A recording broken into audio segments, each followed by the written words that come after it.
Welcome back. We're going to start our next unit, which is on adolescent psychology and the role of culture. In this first part, we're going to go over what is culture and why culture is important to understanding adolescent psychology, with particularly reference to two large topics, sexuality and ethnicity. We're going to talk a little bit about also that how culture gets transmitted, because at this stage, the process of socialization is very important because adolescents are basically going in the transition from being children and being less aware of their culture or taking it for granted as like universal values to understanding it as something separate from maybe other groups of people and how that's transmitted from generation to generation. So that being said, let's begin. But I want to make one note. So this is the first time I'm teaching this, and I'm kind of going off the district curriculum. There are some things about kind of reports of studies and summaries of different cultures and based on anthropological studies. I'm not sure if I agree with them. I'm going to use them to try to illustrate some of the general principles. But the point here is not to, let's say, essentialize any particular culture or to kind of come to a conclusion about it. And I would also say that I would encourage you to do more research into these areas. And I think there's subsequent research that has move some of the understanding of these topics along. So with that caveat, I'm going to get to the overview. And so what we're going to cover in this video lecture is what is culture. Secondly, why is culture important to understanding adolescent psychology? And as I said, differences in views of sexuality, but also ethnicity are two things that I think are pretty key during the adolescent period. And then finally, how are cultural values transmitted to adolescents? And this is a process that usually called socialization. And it could be socialization in a variety of different dimensions. You could have political socialization, cultural socialization. And this is mostly about the generational, let's say, transmission of shared values within a group of people. This doesn't mean that every single adolescent is imprinted with a program that's exactly the same as everyone else in their society, but how do those values get communicated to them? So let's start with just looking at what is culture. And I kind of took a definition and broke it into three bullet points because I think it separates the different elements of this. Just taking a step back, I did my senior thesis on the idea of political culture. And one of the common things that anyone who looks for definition of culture is that there's probably about 90 different definitions out there in sociology and political science and anthropology, etc. And no one has a very clear definition, and they usually define culture given their particular application or purpose for their study. But I think that three elements. It's a combination of behavior, patterns, and beliefs. And I would emphasize that this can both be things like symbols, things like the American flag can be part of our culture, as well as kind of a way of thinking, maybe patriotism is also part of it. And those can be separate elements in it. So, for example, a flag as a cultural symbol can be used in a variety of different ways. So it can be used, for example, to show protest against American values. It can also use to show allegiance or alignment with cultural values. Secondly, culture is a particular group of people. One way of thinking about this is that why are some people like some other people? And if you kind of want to break this into three different levels, human nature is the ways that all human beings are alike. Culture is why some human beings are like some other human beings. And individual psychology is how each of us is kind of idiosyncratic and different than every single other individual, whether we share their human nature or their culture with them. And the last thing about culture is that it's passed on from generation to generation, which means it's not, even though culture usually are associated with a particular place, meaning a particular social unit who occupies a particular location in the world, it's also kind of a connection across periods of time, which means the idea of culture is what connects us to previous generations, but also what we intend to pass down to future generations. And because adolescence is the transition from childhood to adulthood, a lot of these things are going on through rituals, rites of passage, sharing of symbols, and shared ways of thinking about general social problems and approaches to the world. So just a little more detail here is that culture is a lot of different stuff. It's not just a way of thinking. It can be like some people would refer to this as a material culture. So it could be the artwork of a particular social group. It could be music, as well, let's say, things like how individualistic or collectivistic you are. The second thing is that it's a property of groups. and not just the individuals in the groups, which means um, America is not just a sum of the individuals who are Americans. America can exist independently of, let's say, the individuals in the culture, which means that varying people can have different values, um, different feelings. They can be distinct and different, but we might still describe as American culture as certain kind of modal or stereotypical beliefs that are not just, let's say, the average of, let's say, all the individual members of that. And lastly, as I was saying before, generational change, which means that there's a generational transmission or a generational change, which means how a new generation accepts or changes or, in a sense, manipulates or shapes the received values from previous generations. One other thing I want to talk about is cultural fluency, and I think it is useful to think about culture as like a language, and you can have different levels of fluency in them, which means it's not like you're 100% in one culture or 100% out of one culture. People can speak different languages. People can have different levels of facility or ability to use different languages as well. And I think cultural fluency is a good way to think about how people move through different social groups and different subcultures within a society. So some people might only belong to one particular culture and they operate well within that culture and are very distinct from other groups. And other people have fluid identities where they go from one group to another, and they might change their way of acting or belief or the way they present themselves to those different cultures. Just in the same way that people can have different understandings of language, ability to produce language. I think a good way of thinking about this is that people who really are fluent in a language are not only able to understand, let's say, jokes or idioms in the other second language, but they're able to create jokes that fit in within the culture, which shows they not just understand the literal meaning of the words, but kind of the associations that people in the society have with different kind of, let's say, concepts, and as a result are able to generate humor in that. So we might have different fluency and different levels of fluency in different cultures we belong to.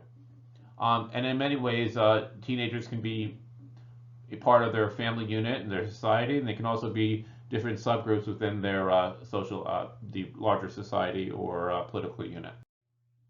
So taking another step back is some things that are not really definition, but things that maybe are associated with culture. A lot of times that culture is treated as things that we take for granted, assumptions about life. These are the framework in which we make individual ideals and decisions, which means that Americans like using the word freedom, but what they associate freedom with and how they define freedom can be different. Some people can associate freedom with, let's say, social choices like a sexual preference or ability to the pursuit of happiness. Other people might associate freedom more with economic freedom and freedom from government, but they're still using the word freedom as a way of describing it. And Americans tend to use the word freedom where other cultures might use equality or pursuit of happiness or other types of values. So cultures, these set of assumptions are kind of hidden in the background. The second thing is that culture is not something, it's made by people, but is not reducible to the people in it, which means that people are always, in a sense, creating culture as well as like receiving it. It's not like a computer program that just gets written into your brain, is that people are making new associations. So the point is that there's no such thing as being Italian or Japanese or American or various different identities that people might have. People are changing what those identities mean by participating in the culture, and are either adding new meanings or new layers of meaning, but they might be also, in a sense, creating new associations that weren't there before. So this idea of transmission from generation to generation is not like a Xerox machine copying from one generation set of values to a new generation set of values and assumptions and ways of thinking. This process can, and we'll talk about cultural change later in this video lecture, but it means that either children can accept what their parents are, they can reject it, or they can, in a sense, interpret it or apply it to a new set of social situations that wasn't anticipated by the previous generation. You usually notice culture when you are out of its environment. So fish only notice the water when they're out of the water. When they're in the tank or they're in the ocean or lake, they don't really notice it. It's just there, and they don't really have to notice anything specifically about it. It's when water is deprived, then you notice it. In the same way that we only notice air when we have trouble breathing. So where you often find that people like pronounce their culture is when they're in a foreign setting. And having lived abroad for several years, one thing I noticed about being an American is that Americans have many different views and values and from different states in this country. But when I went to Japan and I interacted with other Americans, everyone, despite all these differences that we might have had and we wouldn't have associated in the United States, is that we shared a common American culture, whether it was a shared set of, let's say, media or TV programs or books we had read.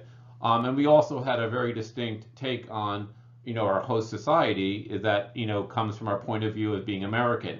And so it became more explicit about what our assumptions were about American culture. And I think that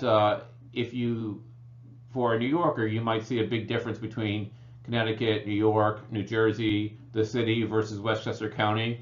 But if you're coming from the perspective of, let's say, Texas or California, they might lump us all together in the same group.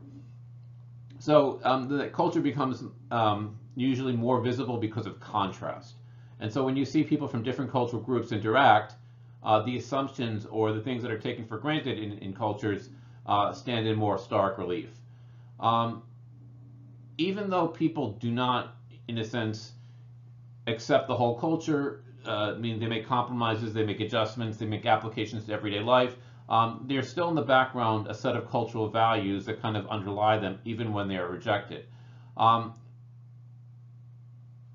think the last thing is that because culture is your way of understanding the world, the things that you take for granted, the things that you think are normal, when cultural expectations are ignored or rejected in explicit ways, people tend to react emotionally.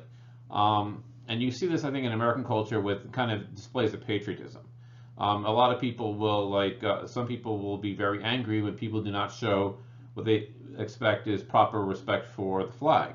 Or they might, in religious terms, they might see when people reject core beliefs of the religion, they don't just say, hey, that's what other people think. They tend to take it as a rejection of themselves, and they tend to have an emotional reaction to it. And because teenagers are very much about sometimes rejecting cultural expectations, teenagers sometimes are on the receiving end of a lot of emotional reactions, particularly by older generations. The last thing is that people's engagement with a particular culture or particular identity is fluid and can change at different points in their life. So they might be very religious or very patriotic at one point in their life and maybe very unpatriotic or rejecting that. So in our focus, we're going to look at this mostly in terms of like ethnicity, which means the association people have with a particular ethnic group or social group. And then we're going to, mostly in the next video lecture, we're going to look in terms of socioeconomic status, which means being affluent, being poor, and how that can be a culture in itself as well. So we're going to start off talking a little bit about ethnocentrism. Ethnocentrism is the belief that your group is better than other groups, so that you see things from the perspective of the group you are from, and you tend to be judgmental about groups that are not of the group you belong to. And this possibility of ethnocentrism, this strong belief that your culture is better or your culture is more important, or that you're the sun in the universe and everyone else revolves around you, happens during adolescence because you have a more acute sense of your own identity, because you are making choices about your identity, and so in some senses you are affirming who you are, but part of affirming who you are might involve a rejection of other groups or other models. And so while these differences might not have mattered to you, and very often they say small children just see other children as children, not as black, white, rich, or poor, as people reach the middle school and high school and early college years, they start making choices about who they are and what they belong to, and very often that they no longer see everyone as human, they see people as belonging to a variety of different groups, whether or not those people themselves think of themselves as that part of that group. And the last thing is that there's a desire for belonging, which is that people want to feel they're part of something bigger than themselves. And this desire for belonging leads to an attachment, and usually an emotional attachment to the group you belong to, in a way that was not necessary or necessarily pressing earlier in your life. So in all cultures, you see that there's a tendency to that people believe that what their culture does is natural and correct, and therefore what other cultures do is odd, bizarre, different, or maybe something is contrived. You can see this in terms of like how people greet each other. Americans tend, some cultures like to hug, some cultures like to shake hands, some cultures like to kiss on the cheek, some cultures like to kiss on both cheeks. In Japan, people bow to each other. And I can tell you that one thing that became more common to me is that my background is as a Catholic, and I've been to Catholic masses in Asia, in Europe, in the United States, in Latin America. And even though the basic mass is the same, that what people do is very different. So there's something called the sign of peace in the Catholic Mass, and some people kiss, some people shake hands. In Japan, everyone turns and bows to each other in 4 different cardinal directions. Japanese take bowing as natural. And they will literally mark the angle of inclination of your bow and how much respect that confers. You might see this in my own, if you see me, that I will tend to like lower my head, and that's partly that I spend a lot of time, I'm talking about cultural fluency, in Japanese culture, and so it's become part of my nature to bow as a way, or to sometimes, because I was a Boy Scout, to give a salute when showing respect, while some other people might be more likely to shake hands. Other people might not understand where I'm coming from on that, and they might make judgments as a result. They also tend to think that their culture is human nature, which means that if everyone else is doing something different, dressing in a peculiar way, or eating a peculiar food, but what they eat is something that everyone would do if they had the choice. And particularly Americans tend to think that everyone would be an American if they had the choice, and therefore our American culture is not a culture, but our culture is human nature in general. People tend to favor their own cultural group. This means just group affinity. They're generally proud of their cultural group, although I will note that some cultures are more patriotic and more likely, when you ask surveys, to say, are you proud of your country? Some countries have a much higher percentage of people will say, I'm proud of my country. Americans are by far at the top of this. We're much more likely to say we're proud of our country. At least the surveys that I saw and results in the 1990s. This might have changed since then. And there is usually some hostility toward at least one other cultural group that they see as a rival, or they see as kind of a group that has not accepted them, or they have a historical antagonism with. So some studies have used culture. Most of them tend to, because where are most sociologists, when are most psychologists, they tend to be in European and American universities. And who do they study? Mostly because the first distinctive youth culture that, not that it was the first one to get their attention, were Western affluent suburban teenagers. And as a result, there's kind of and I would also add, for the most part, white teenagers. And so when they talk about adolescence in the abstract or in the general sense, it always seems that they're assuming a white, suburban, affluent teenager, and they are making judgments about as if like that's the norm and everything else is judged as a deviation from that. Obviously, this is kind of selective. This is not really common, and I often point this out to students that you live in suburban New York, you live in a relatively affluent school district. Most people in our high school go to college. This is not true of most teenagers in most communities around the country. And it's important to have that in mind, that, and I think people experience this when they go to college, and they feel like a relatively weak student, but because they're in a school where most people are planning or have aspirations to go to college, how more better prepared they are than people who come from schools where few people go, because they don't have the role models, they don't have, let's say, the experience, and that affects them. And I think also when people go to college and interact with people from different groups and different geographic locations, they sometimes judge their own culture differently than they did before. It also makes you think that being the Western affluent suburban white culture is normal and everything else has to be explained by social circumstances, which means When people judge like minority populations, it's the idea that, well, if they were wealthier, if they were in our school, that they would become just like us. And if you've seen the 1980s movie Trading Places, where two people swap roles in society, and the idea that, like, is it their culture or their nature, or is it their social position that makes them who they are, that everyone would be more or less like ourselves. Um, let's leave that as an open topic for discussion. Some cultural variations across the world. This is from a study by a Dutch social psychologist named Geert Hofstede. And he identified different dimensions of values that he was able to identify consistently in different cultures. He did a study of IBM middle managers across the world, and because IBM was in many different places, he was able to basically control for everything else and only vary the cultural differences of expressed values. And so he found 6 different dimensions of culture. One he called power distance, which means people who are more comfortable in hierarchical settings versus people who want a more flat structure. So this does not necessarily mean equal or unequal. This means that some people are very tolerant of some people having more authority and power. Other people want more shared authority. Collectivism versus individualism, their ability to see themselves either as part of a group or as a distinctive individual with their own initiative. Risk avoidance or uncertainty avoidance, people who are more comfortable with uncertain situations, which means some people like to have everything laid out.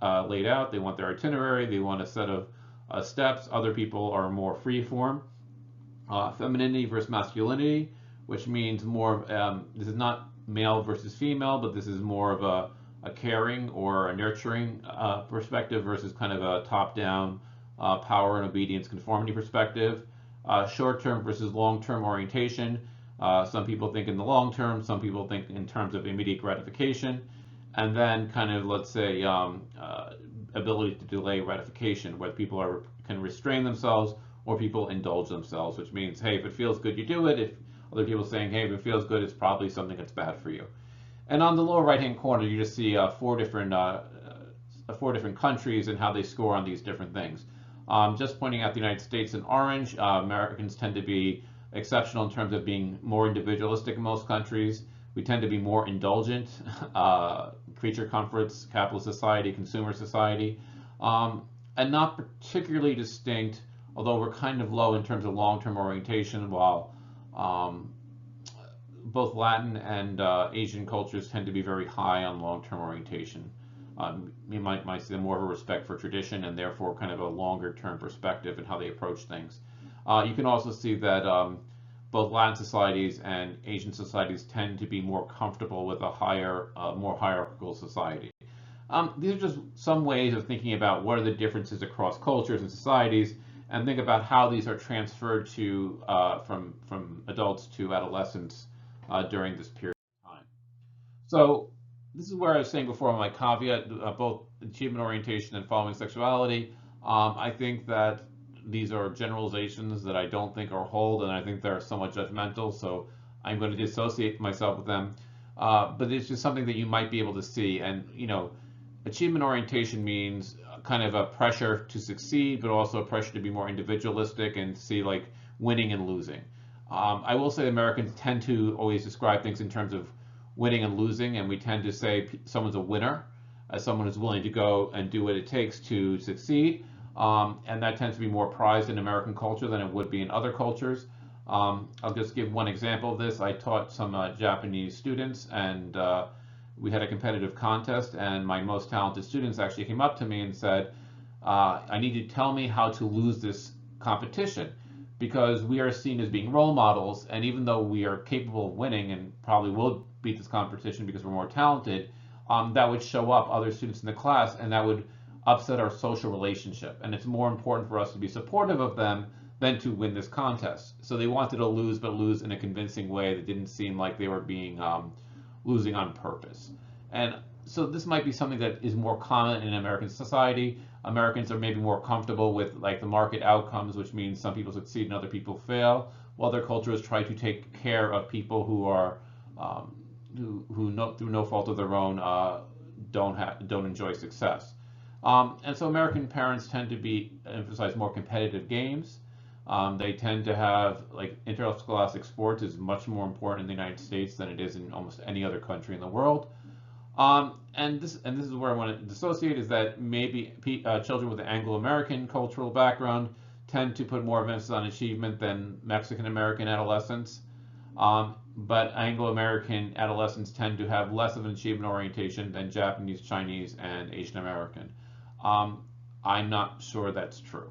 Just from my own experience with extensive experience, particularly with Japanese and Japanese Americans, I can always remember thinking in the 1980s when Japan was doing well economically and how hard they worked in Confucian values. And in elementary school, we watched a documentary about Japanese elementary school students, and they did an interview with one of them. They say, "So what do you do?" And the expectation was to, like, work hard, study all the time. And he goes, "I mostly waste my time and play computer games," which is more or less what most Anglo-American, the group that I belong to, were doing at the same time. So I would say that some of these generalizations, they're important for understanding that there might be these values, and they might be important, but not to make assumptions about individual people based on them. But one illustration of what you might see is that what percentage of different groups are more likely to be in a college 2 years after graduation. 86% of Asian Americans found that were college bound, while only 64% of white Americans were college bound 2 years after their high school graduation.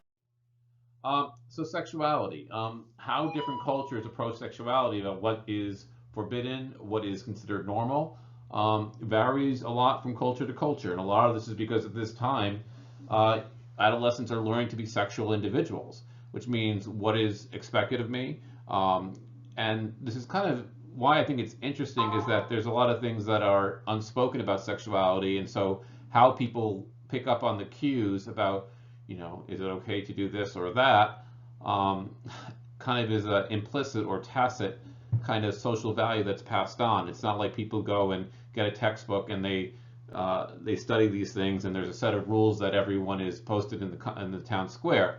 But just to use two extremes, the Inisbeag culture, which is an island off the coast of Ireland, and Mengayan culture, which is in the South Pacific. I believe this is based on Margaret Mead's study of coming of age in Samoa. Margaret Mead was a famous anthropologist who, for many years, worked at the Museum of Natural History in New York City. Two extremes and two poles of this. So Inisbeag culture, very sexually repressed. There's no fresh kissing. They don't masturbate. There's no sex education in any form. The general belief is that intercourse is bad for your health, so you have intercourse the minimum amount you can. It's kind of like an obligation, but not something that you take pleasure in. There is kind of a rejection of nudity. Only babies bathe nude. They keep their clothes on when they wash, and they only wash the parts that kind of are at the edges, like your hands, your feet, etc., that extend beyond your clothes. There's almost no premarital sex, and it is very common for them to keep their underwear on even when in the act of intercourse. So very kind of repressed and very, you might say, Victorian. You sometimes see this in some Orthodox communities in various religions, where they'll have some type of clothing between people having sexual intercourse. Mengayan culture, South Pacific, is very, let's say, accepting and you could say open about their sexuality. Boys learn about masturbation at the age of 6 or 7, which is more or less second or third grade. At 13, they undergo a manhood ritual, which usually involves having an incision or a slit put onto their penis. Very often, sometimes an older woman, will instruct the boys on sexual strategies and like what is good and what is bad, and they will engage in sex with this person, who's usually a widow or someone older. And after their ceremony, they'll have sex with a designated person. And this is socially accepted, at least according, I believe, Margaret Mead, although there have been some disputes about her descriptions, is that the idea is that sexuality is not something that's private. It's not something you do in a room with a closed door, but it's something that, hey, is normal and it's fun, and you should learn how to do it right. And so these are just kind of two different cultural takes on sexuality. And the United States, has different ones. I could talk a little bit. Could talk a little bit more, but I'll put this on the video about the difference between Japanese and American views on sexuality. But when I studied the Japanese police, one of the things that I encountered was how they deal with sex crimes and sex industries. And the way that they regulate it is very different in Japanese society than it is from American society. So some models of cultural change. The first one is assimilation, which means that people relinquish whatever their existing cultural identity is and they assimilate into a larger society. You sometimes saw kind of intentional and deliberate efforts to assimilate people, particularly with Native Americans, were assimilated through schools to become part of white European society, and kind of a forced assimilation. A lot of that meant dressing in a certain way, giving up traditional dress, eating a particular Western food items, learning to go from herding cultures to sedentary agricultural, like farming cultures. I read once about this thing that actually the invention of pizza in the United States, that pizza was not really that popular in Italy until it came to the United States, and there were a lot of nutritional experts in American schools who wanted to socialize Italian immigrant children, and they were looking for something that they could use American food stuff, meaning cheese and grain and whatever, and therefore what they did is they found pizza and they adopted it, and basically then in home ec courses taught Italian immigrants about pizza, which wasn't really that important to them. So it wasn't something that was brought from Italy to the United States, but it was something that was an attempt to assimilate immigrant populations into the American mainstream on purpose. The second is what might call the culturation. This means that you have two different groups. They have a lot of contact with each other. And what I think is that people are in two different cultures. And a good example of this might be the Indian subcontinent, where you might have a majority culture where most people will speak English when dealing with people from different regional areas and different languages and different religions in the Indian subcontinent. But then they also are part of a minority, whether Gujarati or Bengali or Dravidian regional culture, which means what's going to happen is that they will basically communicate or cross lines between one culture and the other, and you might see some cross-pollination and adoption where the groups share different things, and like one group will adopt from one and another group will adopt. You might say this like the adoption of certain ethnic foods in the United States, where they're more common in the United States than they are supposedly in the countries they come from, like sushi or quote unquote Chinese food, or as I was talking before about pizza.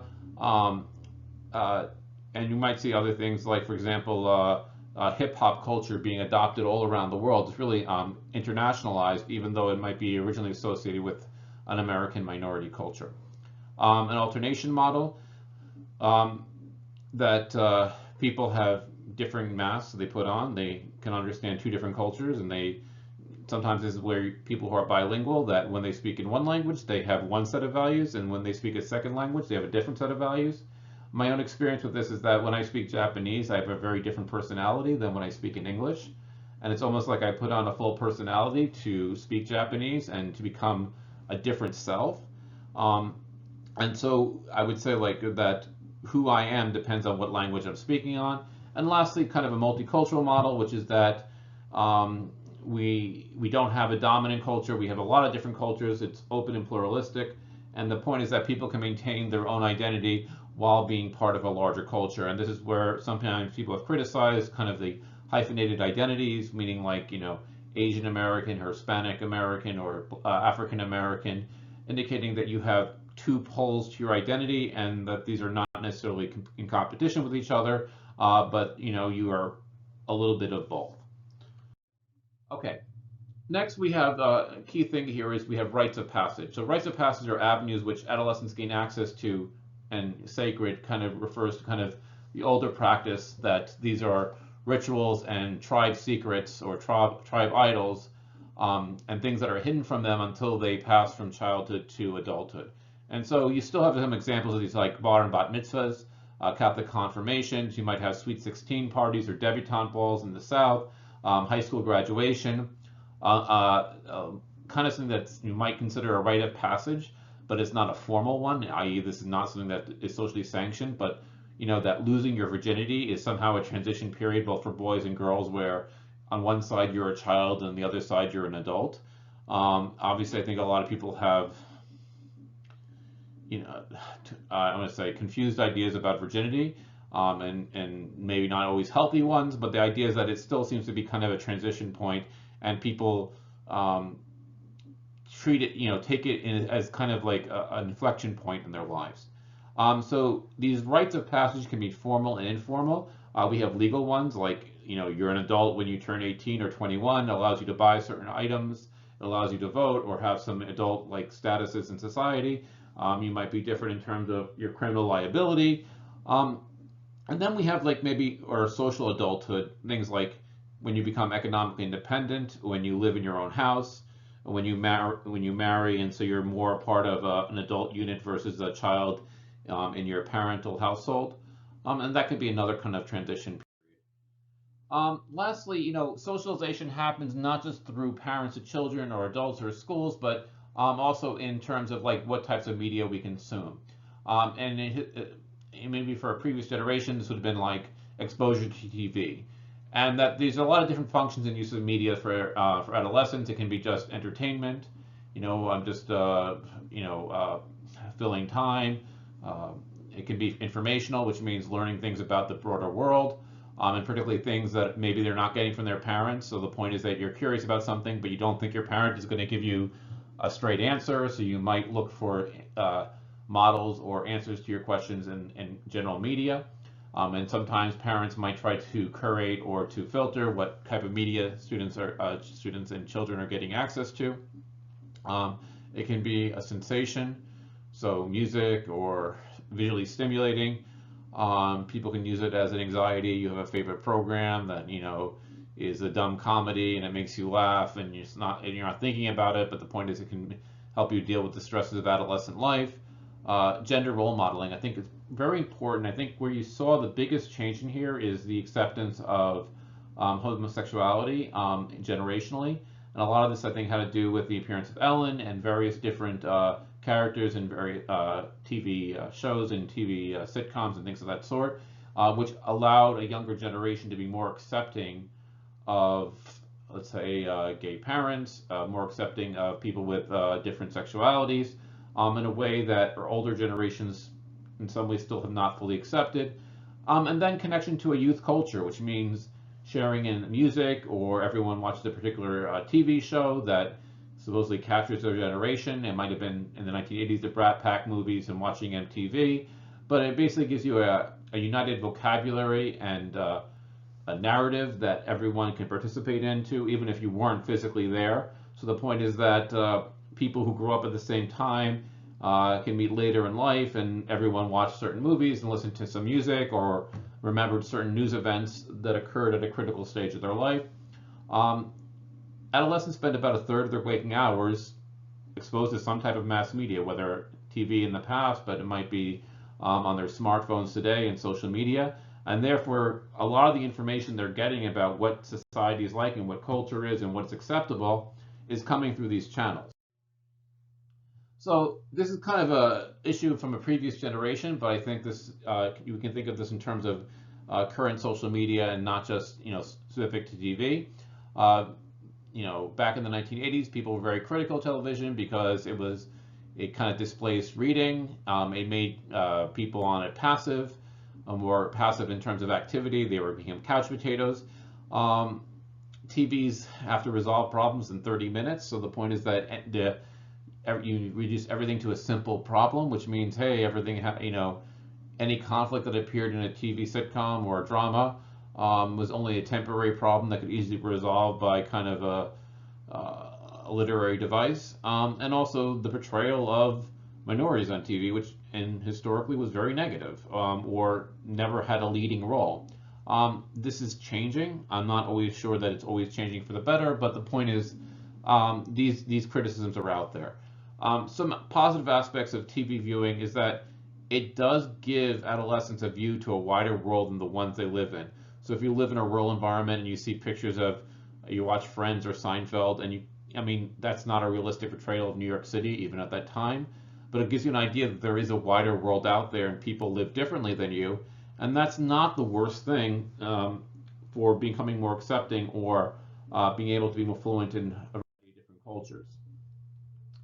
Finally, let's talk about media and behavior, which is we talked about this before when we did about body image, is can the media kind of make you who you are? Can they brainwash you?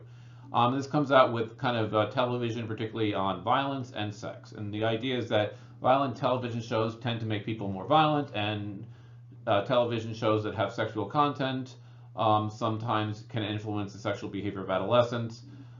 There is some evidence that if you see a lot of violence on TV, you might take violence, you're more likely to be criminal or to commit violent acts in your real life. Some of this is because you take it more, you get anesthetized to it, like violence becomes normalized, and therefore you don't see it as something that's as taboo. I think the other thing about it is that you think that the world is more violent, and therefore you need violence to deal with a more violent world, because even though you know television is not real, it becomes your window into a broader society that you don't experience. You also violence might lead to more norm breaking, swearing, aggressive graffiti, and more kind of deviant behavior.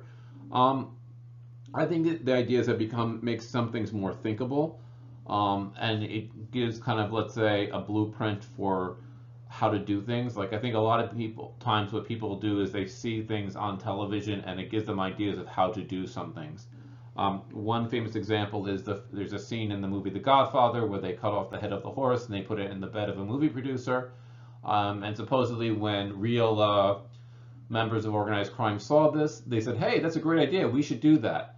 And so there's times where life imitates art, and an effective, let's say, media program can like seed the mind, but it doesn't really change who you are. Like, if you're a relatively well-adjusted person, a television program is not going to change that. I think the same thing is true maybe of sexual image on the screen. It makes things more thinkable. It creates situations, but it doesn't necessarily make someone an abuser, or it doesn't make someone more sexually promiscuous than they would be otherwise. So I'm going to end this video lecture here, and the second part, which will be coming out in a few days, I'll talk more about the issues on culture and socioeconomic status and culture and ethnicity. Bye for now, and that's it for today.